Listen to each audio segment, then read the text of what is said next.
season 3, episode 12 now, which I'm really excited about this because we continue to go through questions. And the latest questions get you thinking more and more.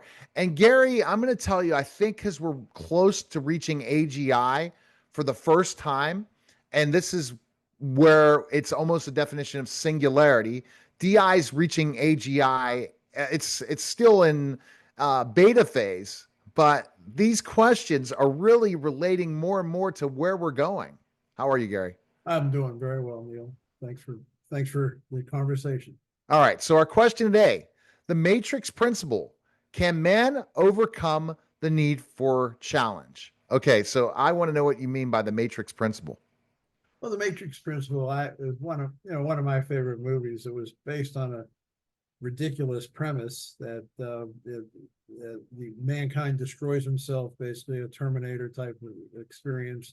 But then the digital world takes over, and what they do is they use humans for energy, which is kind of a crazy idea because how much brain energy we talk about, how few watts of the brain generates in the first place. There's been a number of stories, even Star Trek used the idea of that humanity brains have some substance to them as far as the energy side.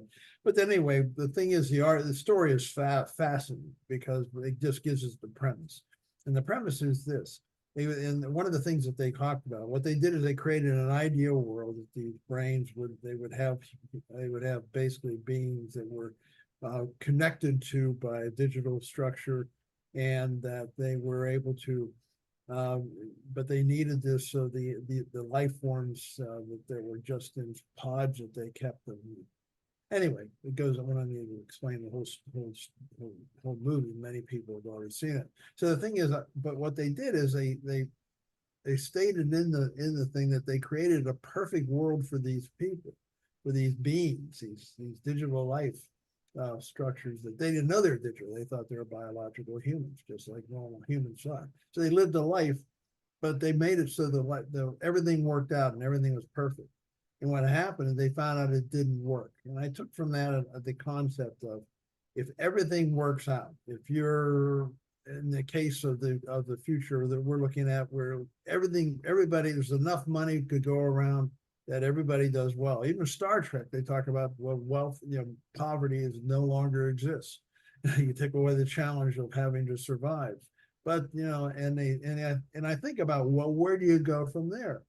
So the thing is, if you don't have the challenge to overcome, and that what they did is they ended up making it so humanity is very much like we have now, where you compete, you have things, people, you have evil, you have good, you have all the competition between all these different aspects of what we have in existence. So if you take away those aspects where everything works out, they eliminate crime because you have, one of my chapters is a new sheriff in town. So basically crime can't succeed because you have the overseers are strong enough where they can basically make it so the penalties uh, get get happen, so you just don't have crime. But the point is, can we exist as a brain with our brains? What happens to the brains? Do they just rot if everything just goes well? It's like it's like sitting in front of the TV all the time watching your favorite shows. How interesting is that, and how long does that last?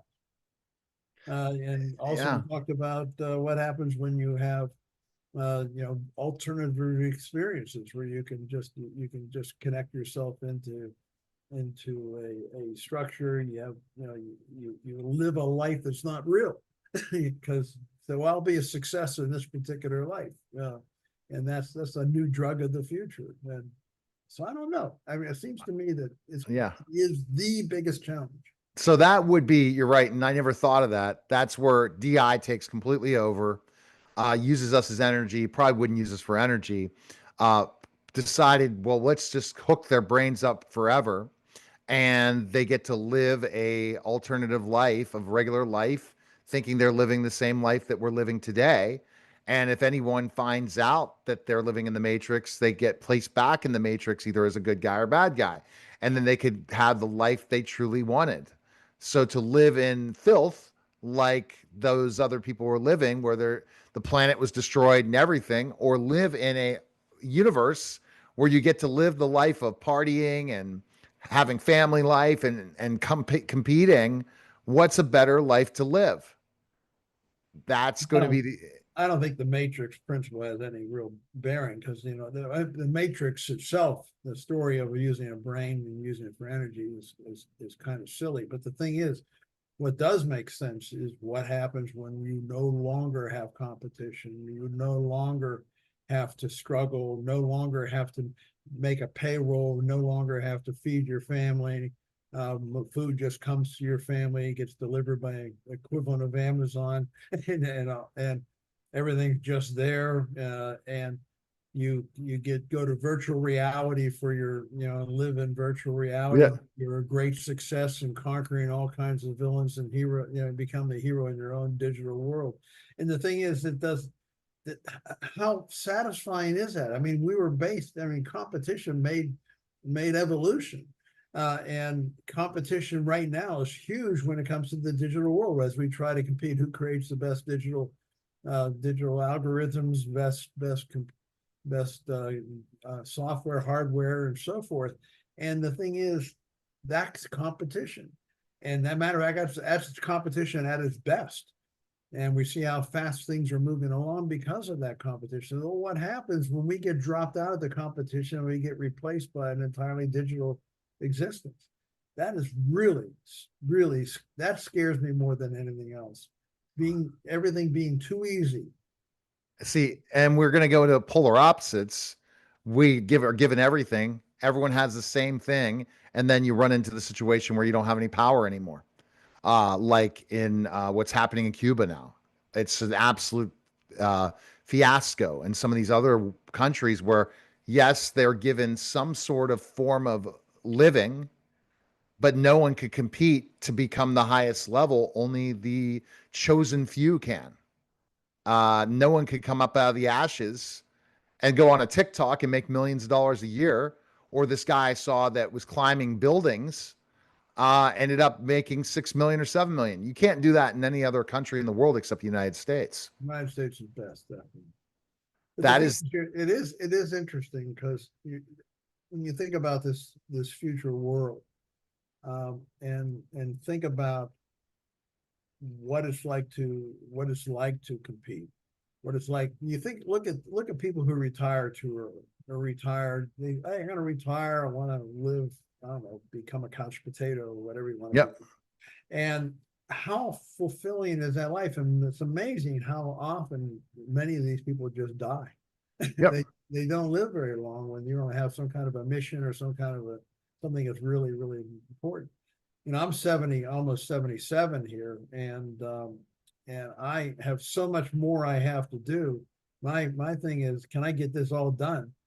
I got architecture things I want to do. I got concepts on health I want to explore. I have to finish my whole theory and the theory of everything.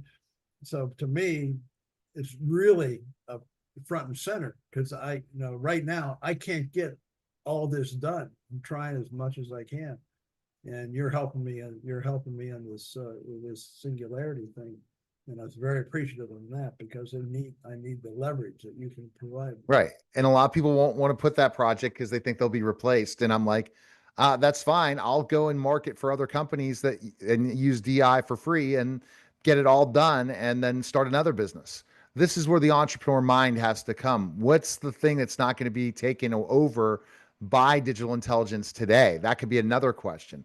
And those are those jobs like the plumber or the electrician or certain things. Yes, there's going to be robotics involved, but it's not going to be completely replaced Right. versus marketing, which I could see it 100% replaced. And all they're going to need is a strategist in the next 90 to 180 days or more. We're going to start, but people are going to try to keep it from it happening. But marketing, PR, all those different things, there'll be a human in the loop, but there won't need to be that many humans anymore in the Even loop. IBM, they digitized their human resources, which seems to be one of the last things you would use. And they Actually, did it. I think it's a good thing because you have only one bias in the human resource department. So it'll be interesting to see how that works. But it's you're right. It's I don't know. It's an issue. It's an issue. All right. So the best place to go is Gary, lyonauto.net or absolutepowerbooks.com to purchase Gary's books. Appreciate it, Gary, and we'll talk soon. That was the special simulcast